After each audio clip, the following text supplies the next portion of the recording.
And Terry comes up now. Here we go. All right. So it's Brian Sebastian, movie reviews and more, women on TV.tv. Hello. Or 247 out of Tennessee. Terry, stop interrupting me when I'm doing an intro here. Angelica, I have to say that because she's my number one co-host. So I've got to say this. So this is going to be fun. Two fitness people on, and it was way past her bedtime in Portugal. Danielle, who's our new friend? Talk about it. Go ahead.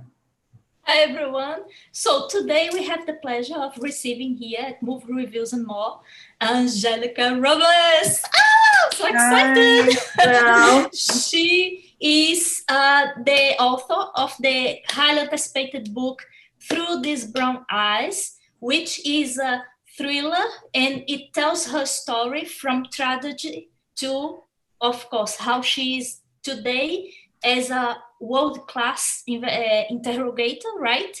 She's also a forensic investigator for all the subjects of national security on the United States. And I am so thrilled to hear about your story more here for our audience. Thank you. So we got to start here first because Terry's only got a couple minutes. I think she's going to go to the gym and leave us. No, I have another meeting today, and we started late today, so my schedule has just been very, very tight. So it's just one of those days. And it's really on me. So we got to start here first. Talk about being in Nashville and being your first fitness competition. Talk about that because you look gorgeous. You look gorgeous today. Talk about what was that feeling like for you? It was scary, to get up on stage and you're practically wearing nothing and allow people to judge you is definitely not something that you want to do. But, it had been a goal of mine for over 6 years, and, what better time to do it than now? So I decided to just go ahead and do it. And I hired a trainer and I did the work and, ate the bland food and I got up there. Brian knows about how I love my bland food. Right. I'm prepping for a show now. Well, actually, I'm with my old trainer, Mustafa. I started competing in 2014 at the age of 45. Nice. And I won first place. So age is enough forever. So, and I'm still competing.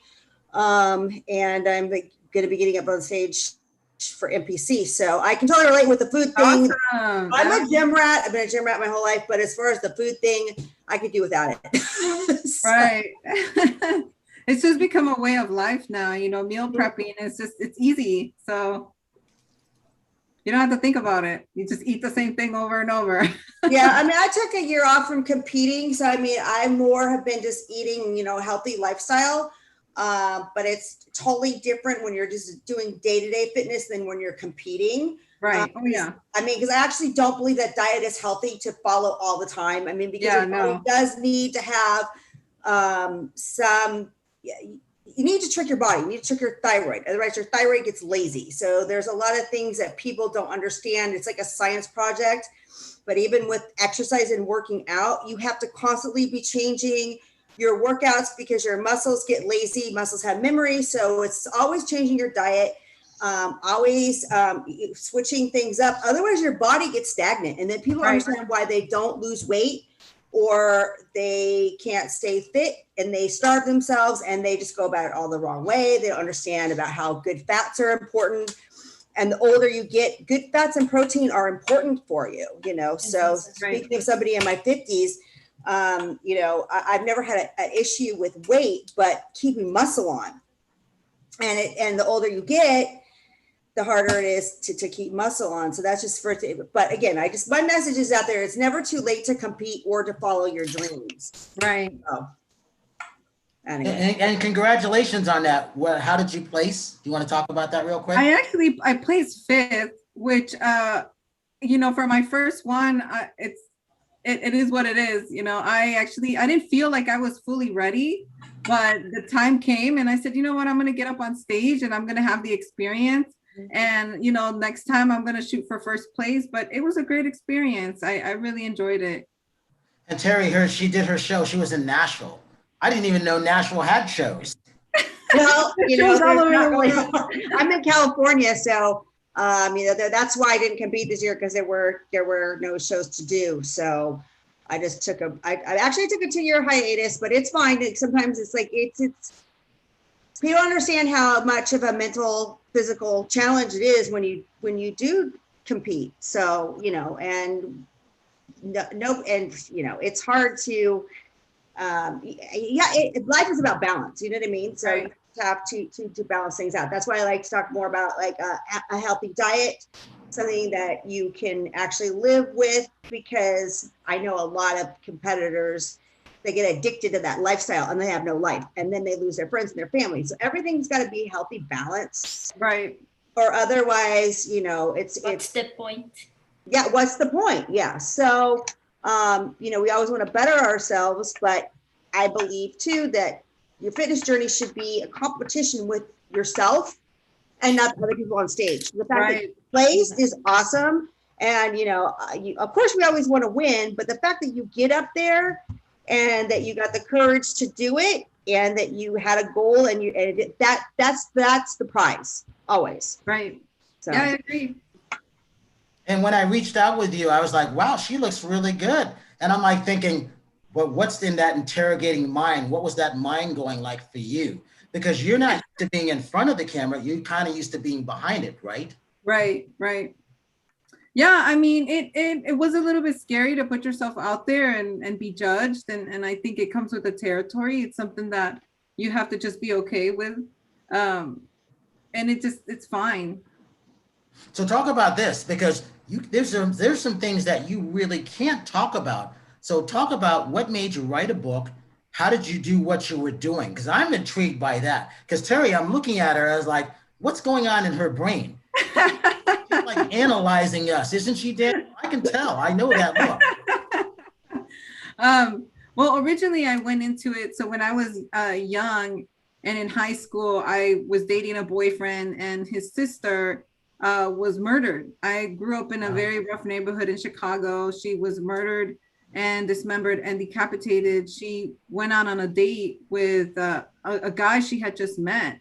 And she went missing. And so long story short, you know, when you're 16 years old, it's very difficult to process that and be able to deal with that. And so I grew up with a lot of anger and a lot of questions, and I wanted to know why people do the things that they do. So I went to school and I took all the classes I possibly could in forensic psychology, and I got a psychology major. And I went that route. I wanted to know what causes people to want to kill somebody in such a heinous way. So yeah, that's kind of how I ended up in what I do.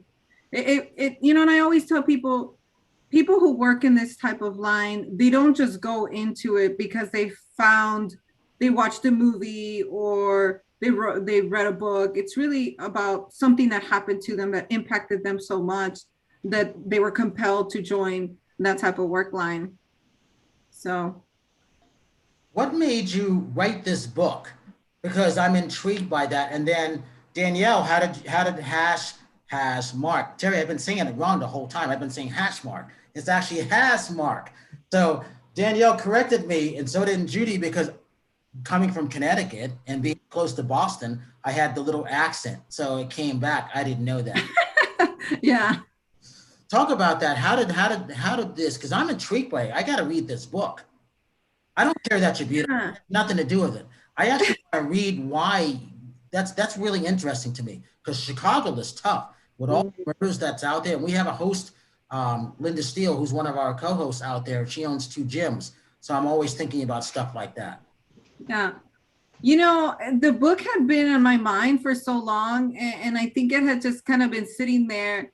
And I had talked to a friend, and I was on his podcast, and we talked about his book, Mark Wilkinson. And it was so funny because I had mentioned it before that I wanted to write a book, because there were so many events, culminating events that happened in my life. And people would always ask, how do you get through, or how do you always have this positive mindset when you've been through so much? And, you know, I lived in Mexico, and then I was born in the US, but I lived in Mexico for 5 years. And it just growing up in a tough neighborhood and what you see and what you experience. and be able to talk about it and still have a smile on your face. I think it's something that I worked really hard to go through and piece through. And so what I started realizing is a lot of people that go through trauma are deeply affected, and so much so that affects who they are, and it defies who they are. And so I really wrote the book to really get the story out of my brain, but also because I wanted to help other people that may be dragging their past along, and just dropping it and being fully fulfilled and fully self-expressed. So that's really why I wrote the book. And there's a lot of craziness in the book, and people that have read the book have been in shock that a lot of those things have happened, and it's true, it happened. Wow. So are your friends surprised that were they surprised in Mexico and in Chicago that you became an interrogator? And are they surprised by your book?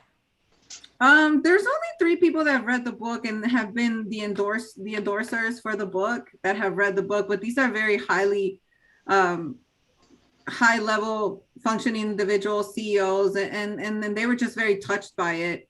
And I don't think people were surprised, because I always talked about working in investigations, and it was something that I wanted to do. I did all the steps that I possibly had to do, and I knew what I had to do to get there, especially the undercover work. That's something that doing undercover work is not like the movies. Everybody thinks, you're in full makeup with the Angelina Jolie going down the side of the building. It's nothing like that. Let me tell you. So, yeah, please go ahead. No, that was it. Yeah, no, it's because I wanted to just take the train of thought here, because one of the things that your book is intended to be to people is a tool that helps them to make peace with their past, right? And putting it behind of them and heal themselves from the past so they can face the future with a new perspective.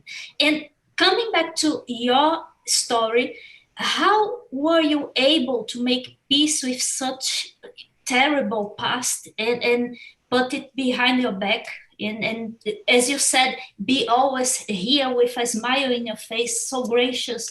How were you able to achieve this? I think there's a couple of pieces to it. One, worse things kept happening. And I laugh because sometimes you just, when something happens, you get over that and then something else happens. So I think every time that something happens, you just become a little bit more stronger. And really I would say it's a positive outlook. I've always had a positive outlook. And I would say, when I was in college, I had a lot of anger, and I worked through just a lot of different things in regards to, insecurities and things that had happened. But I would have to say it was probably just grinding and really just understanding that the past is in the past. If you bring the past to your present becomes your past, which then your future becomes your past, and you're stuck in the hamster wheel. So, yeah. Yeah, that's very, very true. Talk about how many women, when you were going in for school and training for this, how many women were there? Can you say? I could say not many. Yeah. Especially Hispanic women. There's definitely not that many Hispanic women in this field. It's a male dominant field, and it's tough. It's tough because these type of jobs are usually filled by men, and especially white men. So, I'm not a man and I'm not white. So I can imagine the looks that you got. And now just looking at you like, what is she doing here? Why does she want to do this? What does she know about this? And in return about that, you know what? A woman can entice a guy to do many things also, and you can get into his mindset, right? Right. And I always explain to people whenever I do interrogator or do an interview. I think what happens is they put their guard down because they look at you and they're expecting to see somebody mean and stern. And so I just come in very nice and very understanding. And it's almost like in that 3 seconds that their brain is processing that I'm actually a woman, they put their guard down and they don't even realize that, which is really the enticing part. One of the things, please correct me if I'm wrong, but I heard somewhere you telling that when you are interrogating those criminals, you always are able to find some kind of not say correct me if this is not the right word of compassion, but something you told something about understanding that the crime that they committed was a consequence, and working from a place of forgiveness. Please talk about this, because for us who have never been in such situation, this can be a little trick to understand. Right. So really, you just have to be keep an open mind. I think that's probably the first thing, is keeping an open mind and having no judgment. I think that's have been very difficult for people, because when you read something, when you read a report, or you read something that has a background on that person, your mind, you're already thinking, oh my God, this person is this person is that. And then when you actually sit down and meet them, there's just something inside you that says, they're still human. At the end of the day, they were children at one point, and something happened to them that caused them to kind of take a left turn down the road. So really just going in there thinking that they're human, they're all the same as us. And really what deciphers us is how we deal with trauma. I think that's really the change factor there, is some of us deal with it differently, and some of us, go and do crazy things. So really just keeping that mindset that we're all human at the end of the day. Do you talk about trauma? Because I also have a psychology degree also, so I have a lot in common with you.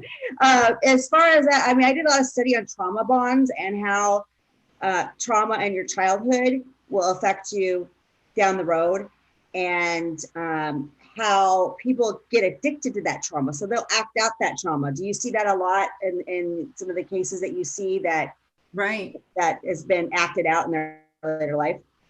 Yeah, well, what I've noticed is people are addicted to not only trauma, but drama. They don't understand to have kind of a relaxed feeling or even demeanor. It's almost like being in those toxic relationships. It's like whenever the relationship is nice and smooth, somebody wants to stir the pot, because they're not used to things being so smooth. And it's just like that. They're addicted to the trauma, and they're addicted to always having this life that's all over the place and crazy. It's never just normal. There's no such thing as normal. Yeah, and they don't understand normal, so that's why they're addicted to that bond of trauma. That's why a lot of women get in abusive relationships later on. A lot of times that causes drug problems and all kinds of all types of vices and addictions. Yeah, for sure. Can you talk about what your title is, or you can't mention what your title is? The only thing I could say is interrogator, investigator. I own my own company, so I could be a CEO as well. I own my own investigative firm. Ryan? Online stalking when it comes for women. This is a really important issue. We've not had that issue yet with any of our co-hosts. However, I always want to make sure that we can do the best that we can not to have that issue, and can continue our good track record, if that makes sense. What's your advice for us? It's very difficult. We live in a digital world, and everybody is connected through Instagram, Facebook, and you're always we live in a world of pictures, right? We see pictures, and people obsessed about these pictures. And I've seen it before. I get all types of crazy messages on Instagram. And I think you just have to be very careful with who you talk to, and what you post, and where you are. A lot of people like to say, hey, I'm here, I'm eating this, I'm doing that.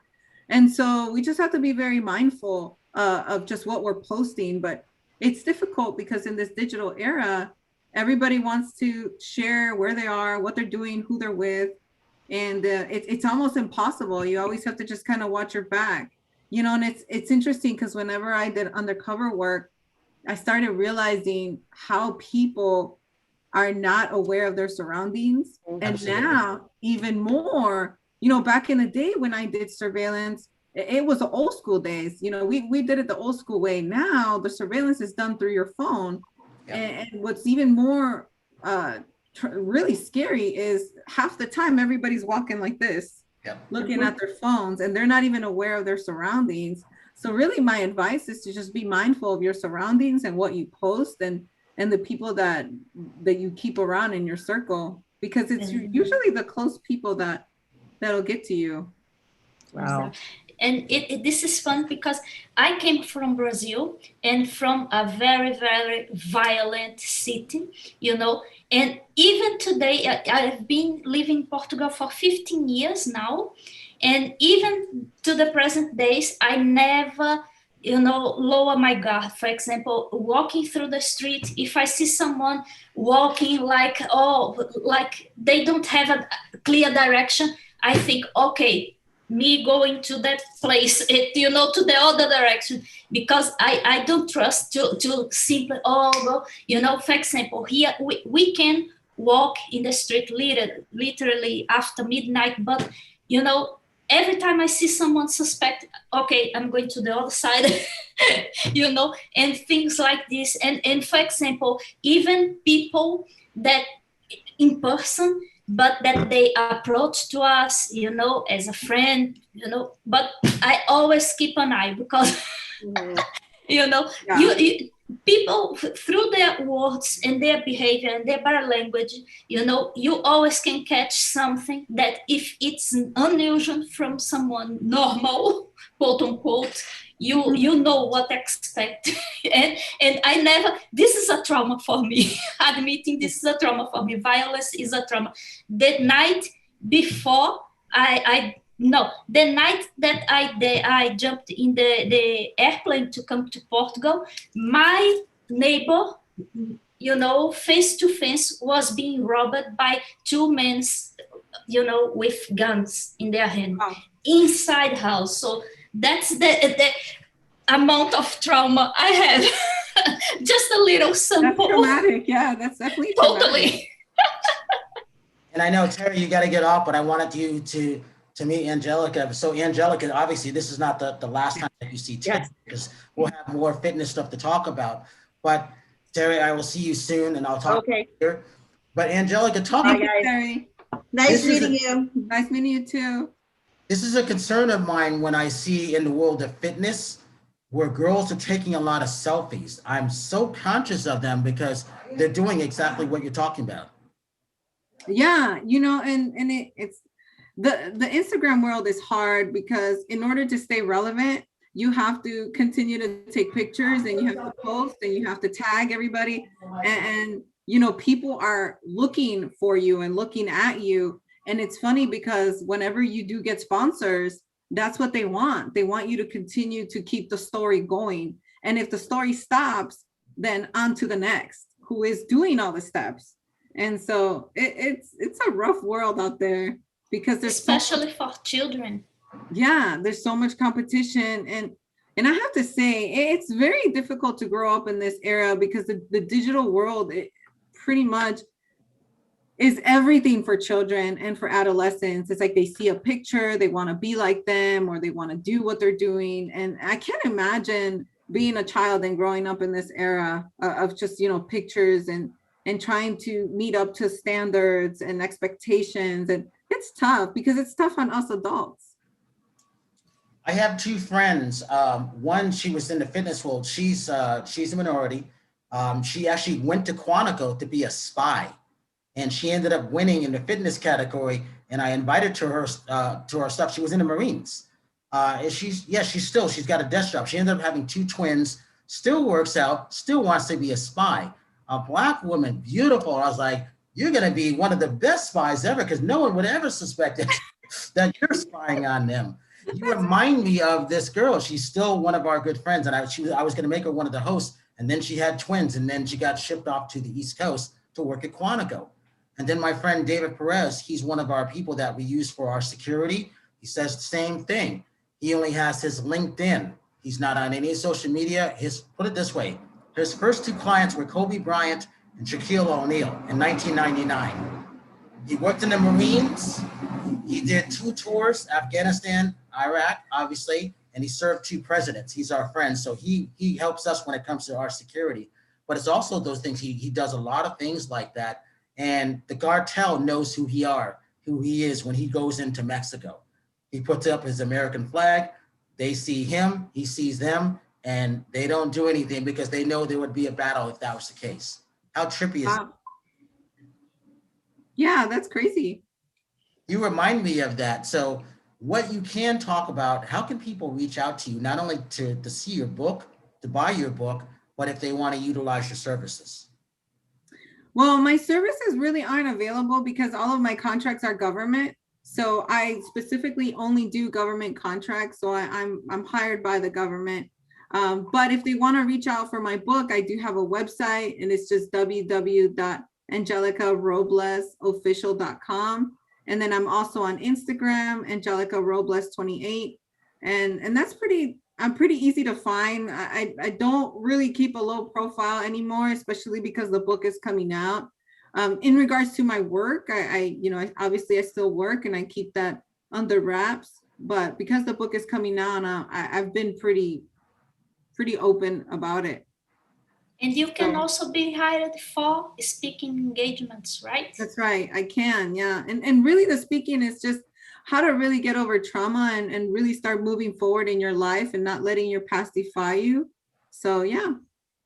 Awesome. Wow. What is, can you talk about what your family thinks of you? They got to be proud of you and your friends of what you can't talk about, because again, I never want to put anything out there that doesn't need to be out there, as you know. Right. Well, I'll tell you this. The book is almost a culmination of me kind of uncovering a lot of family secrets. So I wouldn't say my family, I wouldn't say my family is super thrilled and excited, but the way that the book ends is something that okay, so I'll say this. I'm going through a divorce. A lot of my family and friends do not know why I'm going through the divorce. The book ends with the divorce. The book, and this is the crazy part of it all, Brian. Like the book Wait a minute. You were married and you look the way you look? Yeah. Yes. So Thank you. Thank you. Yeah. So let me tell you this. So the book was done. And this is really something, I think it blew Danielle's mind and Judy's mind and everybody's mind. The book was done. And my husband read the book and was triggered by the book. But you're married now? Well, we're in the process of divorcing. Like it's going to be final any day now. But the interesting part is the reason why I wrote the book is so that people can let go of their past and really just be self-fulfilled and fully self-expressed. Well, the book actually did that in my home, in my marriage. So what ended up happening is my husband read the manuscript and was triggered and told me a lie that he'd been keeping. And so the lie, I added it into the book. And so I explain in the book, to not, mess up the book, as I explain in the book as he was telling me this was probably the most authentic that he was being in our entire 10 years of our marriage. And I remember thinking to myself, I can either kill him or I can interrogate him. Literally. And I literally, like in a split second, I went from pissed off wife into interrogator mode. And I said, I need to get the information out of him. And so I calmed myself and I started asking the questions I needed so that I can get the information out of him. But the crazy thing is the book was done and I added 2 more chapters because of what transpired because of the book in my own life. So the book ends with this big ordeal that happened, which eventually led to the divorce. Let me see what the book looks like. You got a copy of it next to you? It's going to be launched yet. Yeah, it's not going to be launched yet, but we were trying to get that background and we couldn't get it up. But because I'm wearing a black shirt. But what's the name of the book again? Through These Brown Eyes. So it's pretty much through these brown eyes, meaning I'm telling you the story as I lived it through my own eyes. God, I gotta read this, Danielle. Wow, I'm like, this could be a movie. It could, and that's the ultimate goal is for it to be picked up for a movie. And the crazy part is that all of this is real. Like all this happened, and you can't make this stuff up, especially the ending. Like you can't make it up. How long did it take you to write it? 3 weeks. What? Yeah. You wrote your book in 3 weeks? Drop the mic. Yeah, but I'll tell you why. All this was like sitting in my mind, and it was just, you know, like culminating, and I just Wait a minute. We only got like 6 minutes. You wrote a book in 3 weeks? Yeah. In Hass mark? Yeah, pretty much. Yeah. Whoa. Yeah. There's I couldn't stop, because once you start, you just can't stop. And I have to say, I think this is how much I needed to get all this stuff out of my mind and out of my brain and out of my heart. So I think that's why it just came out. It's like, you know, it was like, here you Isn't go. it catalytic? Yeah. Yeah. Totally. Mhm. So Danielle, when can I get a copy of this? When I gotta read this. Yeah, it's pretty crazy. You definitely have to read it. Say when it's launching, please, for people So to it's- get it at the day Yeah, of so the it's launch. launching November 17th of this year, which is a week and I a can't day. wait that long. You can pre-order. Yeah, you can pre-order the book. For an endorsement, we'll send you a free one. I'm already endorsing you. You're in the world of fitness. I mean, Thank you. props for that. Thank you. I appreciate it. No. I look forward to this because I've never heard of this before. Anybody who writes a book in 3 weeks, when did you write it? I wrote it, I probably like let's see. So February, it was around, it was ending. So like December, January. Yeah, January. I wrote it in January. Because my marriage exploded in February. The book was already written. I laugh about it now, because when you read the story, you're gonna be like, what? And then now I'm kind of like, it happened. But how strong you are. Thanks. Let me ask you this. What's your advice for women who might be going through trauma or anything like that? What would you say to them? I would say, surround yourself with people that are gonna empower you and lift you up, because you can't do this on your own. That's for sure. I never did this on my own. I always sought for help, and I always reached out and always talk to somebody, because it's when you isolate yourself that your mind goes to those dark places. So definitely just surround yourself with powerful people, and share what you're feeling with somebody. It only takes one person to make a difference. Wow. So Danielle, give your social media links. Talk about your book real quick. Okay, my book, Rising Up from Mental Slavery, is also about the paradigms, okay, about limiting beliefs that we keep accepting in our minds about our potential. And in this book, me and my co-author, Katarina Kozayas, we help people with the same techniques, and that makes so much difference in our lives. It's available on Amazon.com worldwide, and my social media, my website, www.daniellemartins.com. Social media, Danielle Martins on Facebook, Danielle Martins Official on Instagram, Real Dan Martins on Twitter. And this is it. And also you can find me at hasmarkpublishinginternational.com.